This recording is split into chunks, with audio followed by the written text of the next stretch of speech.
حضرت ابو سعید خدری رضی اللہ عنہ سے مروی ہے کہ میں ایک جنازے میں نبی صلی اللہ علیہ وآلہ وسلم کے ساتھ شریک تھا۔ وہاں نبی صلی اللہ علیہ وآلہ وسلم نے فرمایا، لوگوں، اس امت کی آزمائش قبروں میں بھی ہوگی۔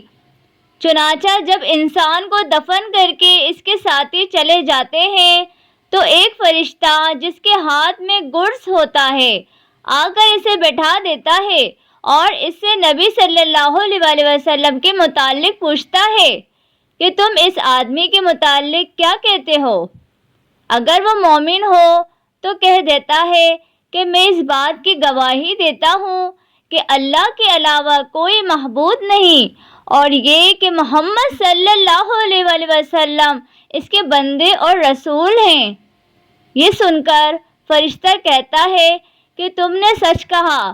پھر اسے جہنم کا ایک دروازہ کھول کر دکھایا جاتا ہے اور اس سے کہا جاتا ہے کہ اگر تم اپنے رب کے ساتھ کفر کرتے تو تمہارا ٹھکانہ یہاں ہوتا، لیکن چونکہ تم اس پر ایمان رکھتے ہو اس لیے تمہارا ٹھکانہ دوسرا ہے۔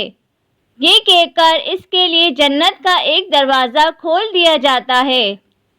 پھر وہ اٹھ کر جنت میں داخل ہونا چاہتا ہے تو فرشتہ اسے سکون سے رہنے کی تلقین کرتا ہے اور اس کی قبر کشادہ کر دی جاتی ہے، اور اگر وہ کافر یا منافق ہو تو فرشتہ جب اس سے پوچھتا ہے کہ تم اس آدمی کے متعلق کیا کہتے ہو، وہ جواب دیتا ہے کہ مجھے تو کچھ معلوم نہیں، البتہ میں نے لوگوں کو کچھ کہتے ہوئے سنا ضرور تھا۔ فرشتہ اس سے کہتا ہے کہ تم نے کچھ جانا نہ تلاوت کی اور نہ ہدایت پائی۔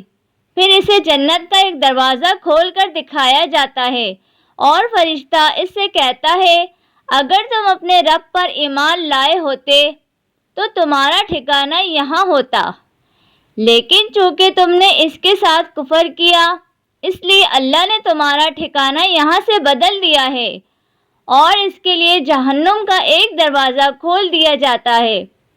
پھر وہ فرشتہ اپنے گرز سے اس پر اتنی زور کی ضرب لگاتا ہے جس کی آواز جن و انس کے علاوہ اللہ کی ساری مخلوق سنتی ہے۔ کسی نے پوچھا، یا رسول اللہ صلی اللہ علیہ وآلہ وسلم، وہ فرشتہ تو جس کے سامنے بھی ہاتھ میں گرز لے کر کھڑا ہوگا اس پر گھبراہٹ طاری ہوگی۔ نبی صلی اللہ علیہ وآلہ وسلم نے فرمایا، اللہ ایمان والوں کو کلمہ توحید پر ثابت قدم رکھتا ہے۔